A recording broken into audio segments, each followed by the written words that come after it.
Hey, scrappy people. Traci Reed here today with the Cider Season Team YouTube hop. We are using the new Cider Season Collection that's available in the shop. It is 25% off this weekend, so if you are interested in picking it up, this weekend is perfect for that. And as you can see, I've got 3 papers from the Cider Season Collection going here, and I'm actually just going to gut the middle of the 2 back papers so that I have those little bits of those papers left over.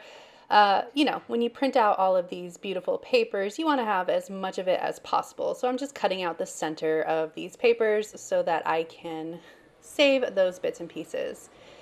But, you won't be able to tell because that brown paper is going to go over the middle. And you can see on the brown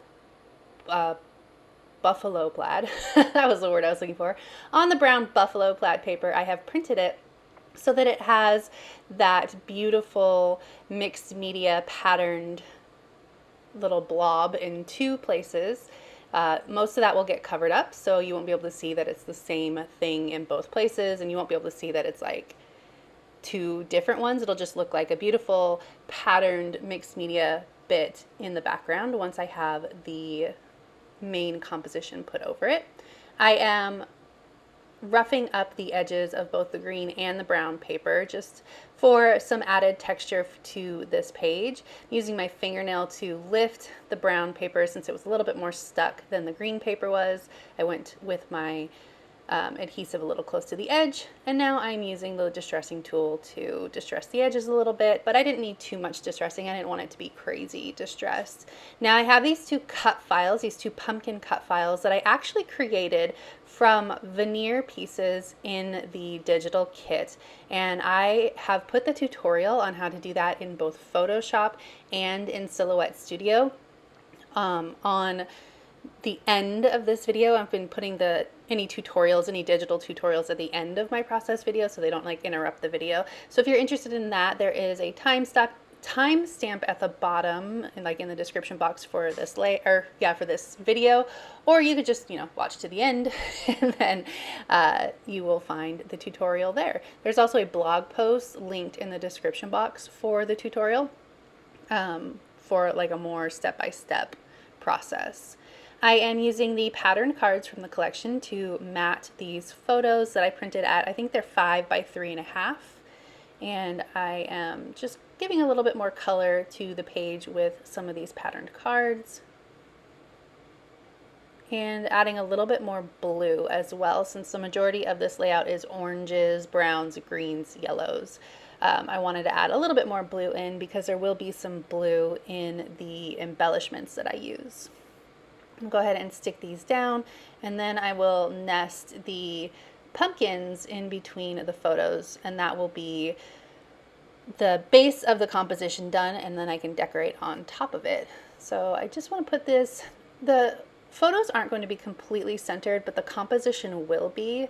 You can see that because they are, one is horizontal, one is vertical. The vertical one is inset a little bit farther in from the edge than the horizontal one, but then the pumpkins come in and like make it look a little bit more centered, and that's okay. Gonna use liquid glue, of course, because these are nice and thin, and I'm just gonna put the outline of the pumpkin down, and then I'm going to use more liquid glue and put the centers down. Because I cut them the way that I did, they fit perfectly in the center. There's no overlapping. Sometimes I like to do it so that the patterned portion of the cutout portion overlaps in back of the cut file. That way you don't get any little gappy edges, which I do get some gappy edges on these just because the silhouette is imperfect when it cuts out, but I like the way that it looks. And it's easier to put it down when you don't have to glue the pattern pieces to the cut file before putting the whole thing down.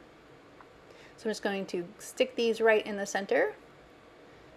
The liquid glue will hold it down, except I do need to use my hands for just a second to make sure that everything sticks well.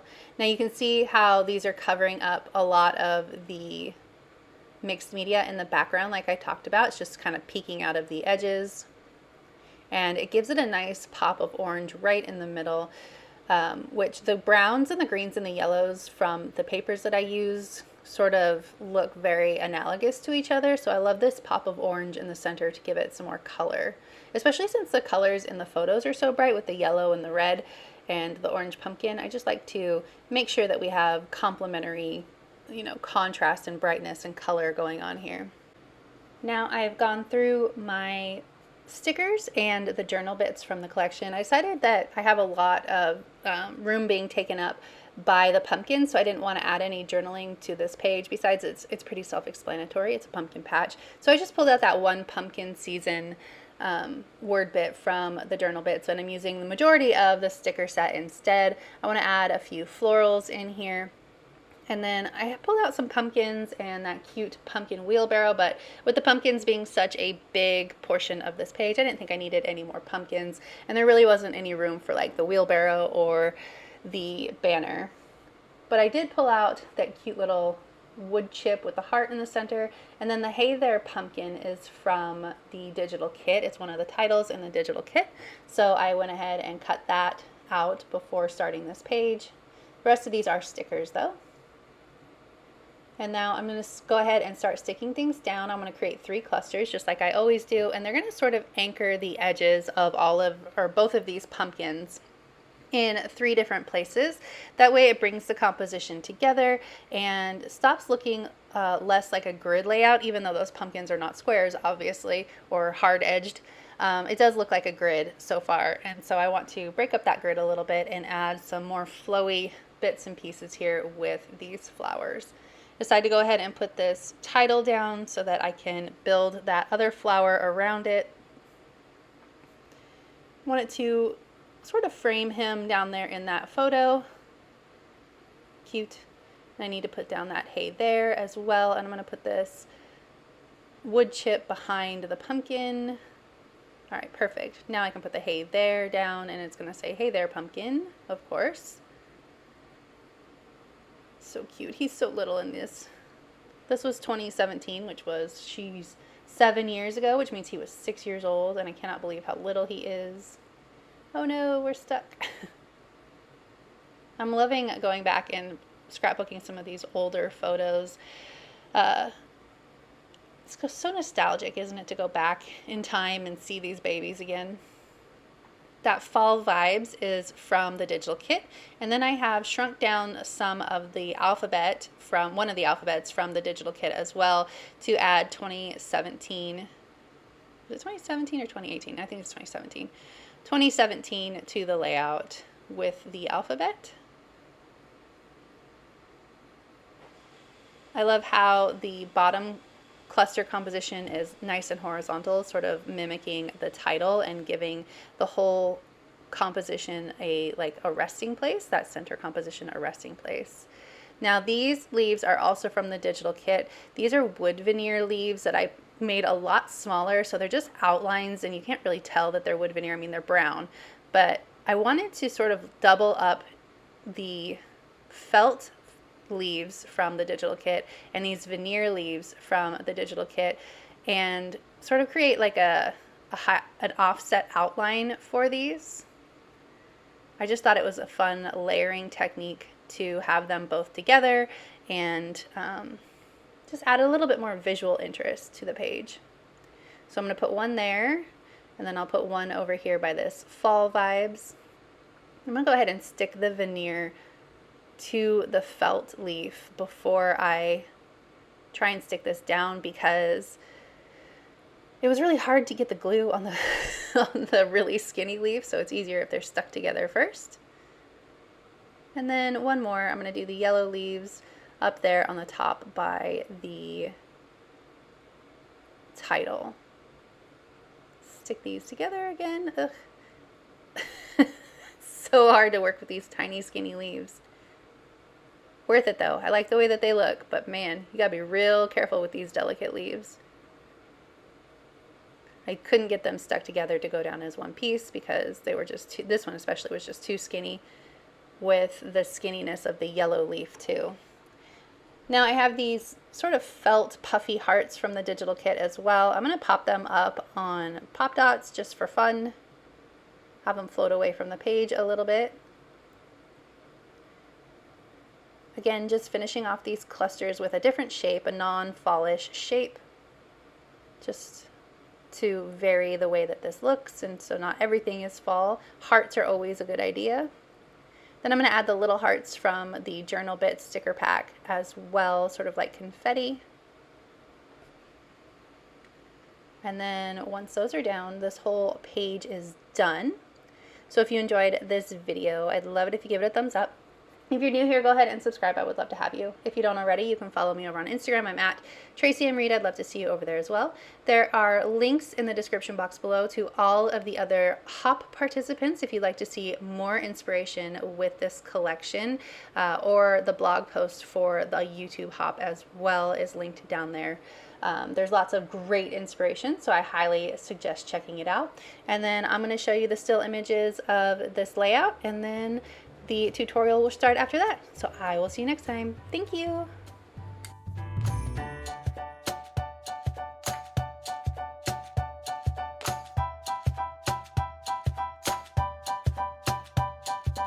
How to make a cut file from a smaller digital embellishment. So I'm going to be using these pumpkins as my cut file. So I'm just going to drag and drop them onto my screen. And you can see how small they are compared to the size of the pumpkins that I used on my layout. Now, if you drag and drop these on and they go as smart objects, you can increase the size, but they will at some point start to get distorted. You can, if I zoom in, you can see that it's blurry and distorted and not looking too great. And also on top of that, I don't want them to be wood veneer. I want them to cut as white cardstock. So I have a little trick for how to make these nice and crisp and clean. If I were to just like make this white with a color overlay, you would still get those jagged sort of edges. Here, I'll show you. Let me zoom back in again. You would still get those soft edges, and they're sort of jagged, and that's not what we want. So what we want instead is to create a path for our pumpkins to have smooth edges. So I'm going to clear the layer style, and what you do is you Command or Control click the embellishment that you want to make a die cut or a cut file out of, and then you go to your paths palette over here. It's normally under the layers palette, but if you can't find it, you can go to Window, Paths, and it will come up.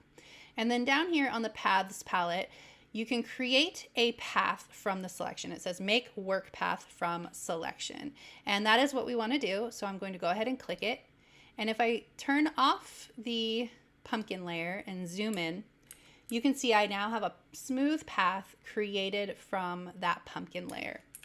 So now I want to create a new layer. So I'm just going to go ahead and add a layer from the plus sign in the paths palette, or in the layers palette. And then with the paths palette selected, if you come down here to the fill path button, you can fill path with foreground color. So we want the foreground color to be white. So I'm going to go ahead and switch it over here, and then fill path. Now, if I deselect the path so it's not in the way anymore and zoom back in, I'm going to make this black for just a second so it's easier to see. You can see how much smoother this path is. Now, we do have some lumpy bumpies on this path. So what you can do is go ahead and edit the path beforehand if you don't want these lumpy bumpies, which I would go ahead and edit the path a little bit. So you can go to... you can smooth the selection beforehand, or you can just go ahead and open up your path tool. Let me turn off the layer, go back to paths, and you can go ahead and edit the points in your path. You can delete points in your path so that there's not so many and it's not so lumpy bumpy, but that is all just sort of advanced work that you can fiddle with if you want to. So once you have your path defined, so I'm gonna go ahead and Command click so you can see it. And we're gonna go ahead and fill, but we need to have a new layer. Fill with foreground color. I'm just gonna leave it as it is for now rather than fussing with it. Now that we have the path for our cut file, I'm gonna go ahead and use my magic wand tool and click in each one of these holes here because we want to fill the holes. Create a new layer, and I'm going to flood fill. We're going to use black so we can see it better. Flood fill those spaces on a new layer. Oops. So if I turn off the pumpkin layer, you can see that we have just the fill. And now we can go ahead and go to the papers and add whatever paper we want to this pumpkin. If we hold down Option or Alt in between the two layers, we can clip it to those layers. And now we have the pumpkin ready to print and cut in Silhouette. Now, I prefer this method because I find it to be a little bit cleaner than doing it in the actual Silhouette Studio, but you can also do this in Silhouette Studio. So let me show you how to do it over there. I have a blank 8.5 by 11 file open up in Silhouette Studio. I'm going to go ahead and turn on the print and cut marks. So registration marks on to the smallest setting. Then I'm going to drag and drop the pumpkin cut file or the pumpkin veneer into Silhouette Studio. I'm going to drag it larger, holding down the Shift key if I need to make sure that the proportions are constrained. It doesn't distort the pumpkin. And then two things, I need to be able to fill the inside pieces, and I need to be able to change the color of this. So what I'm going to do is I'm going to right click, release compound path. That's going to create a different path for the fill and for the outside layer. But if I just drag this way and change the color to white now, it's going to fill the whole thing, which is not what I want. So I'm going to go ahead and copy, drag to select all of these and copy them, Command C, and then hit Control Z until it goes back together. And make this white now, and then go ahead and make compound path to put it back together. So now we have the white outline with the holes cut out. And then if I hit Command or Control V for paste, I have my centers all separated out. Now at this point, I can go ahead and drag and drop my papers into each one of these pieces all by themselves. So just go ahead and drag and drop, and you can see that compared to the Photoshop version, these are much smaller because it adjusts the size to shrink to fit. So to change that, we can just go ahead and go to this pattern, fill pattern dialog, and change it to, let's do 200%. And that's closer to the actual paper size. You can change it to 300%. And then go ahead and repeat the process with the other paper.